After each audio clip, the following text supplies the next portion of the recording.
I hear no objection. Honourable Member for Lesser Slave Lake.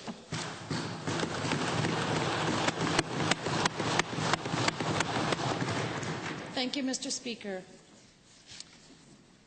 One of the darkest moments of our history is the history that has affected many individuals like Theodore, like my father, like my mother, and like yourself. Sorry.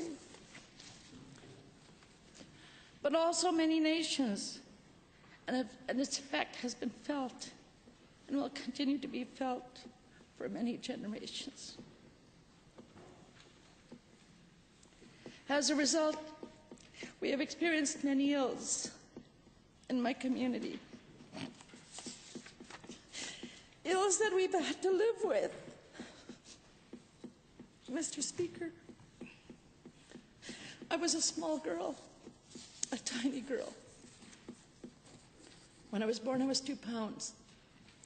When I went to school, I was the smallest girl. And I had to go to residential school. And being small is really not an advantage as much as the white people think it's an advantage. It was not an advantage. It was not a good time. And the nuns were very cruel. They used to pick on me because I was so tiny. Sorry, Mr. Speaker.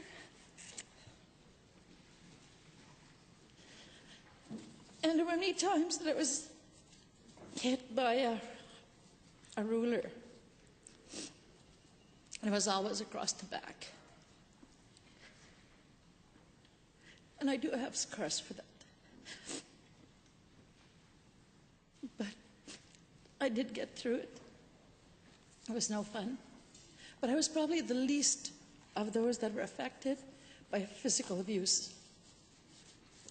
Because that physical abuse was no fun.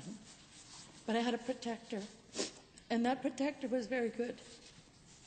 The last time that the nun hit me was actually when she came to hit me, and the protector got up, and she grabbed the ruler and broke it across her knee. And she said, "You'll never hit her again," and hit her in the face with a fist. I still don't condone any kind of physical activity against people. However, Mr. Speaker, that day, many of us children who were abused, physically in whatever way that we were abused, we were surrounding the girl who was down hitting the nun, and we were yelling, "Kill her, kill her, kill her." And that's no way for kids to be able to react. This is just one example, like the example of Theodore, of the stories that the Commission have heard. Mine is not as bad as some of the others, like my father or my mother. They experienced that physical and sexual behavior that I believe was so wrong to do with children. I don't care who you are. I don't care what color you are. And that kind of physical therapy, as they used to call it, didn't help us. It created a lot of problems in our community and in my community. Mr. Speaker, I commend the commissioners and the work that they have done. I commend them for being able to be so strong to listen to our stories. They're our stories. As the onion was peeled from some of the people's souls, you got to the inner core of that individual. And that's the only way that we can heal, is by making sure people know and understand the kind of things we've gone through. So thank you to the commissioners. Thank you for the Government of Canada for establishing this commission. But I encourage them to also make sure they can release some of those files so that we can continue to heal in our journey of healing. So what is it to reconcile? What are we reconciling? Are we reconciling the harm? Are we reconciling the fact that we have broken people? Are we reconciling the fact that we have so much things to do that affects us today in the policy decisions we make, whether it's in children's services, with all the children, or whether it's in the jails, with all the people who are in there? What is it that we need to do? It's just the beginning, Mr. Speaker. It's not the end.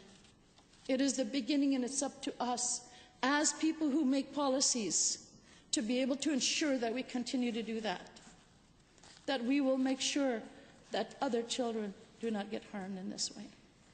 It is a dark history, a dark time in our history, actually. And it's up to us to make sure that we get things done in the right way so that we can begin to see people that need to be healed, who need to be healed, and get healed. Thank you very much, Mr. Speaker.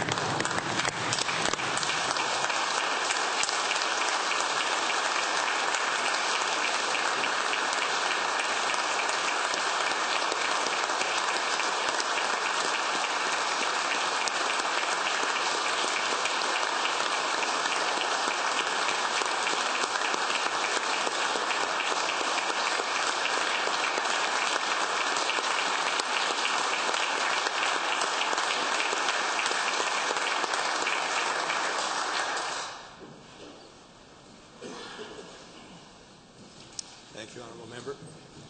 The Honourable Member for Fort McMurray.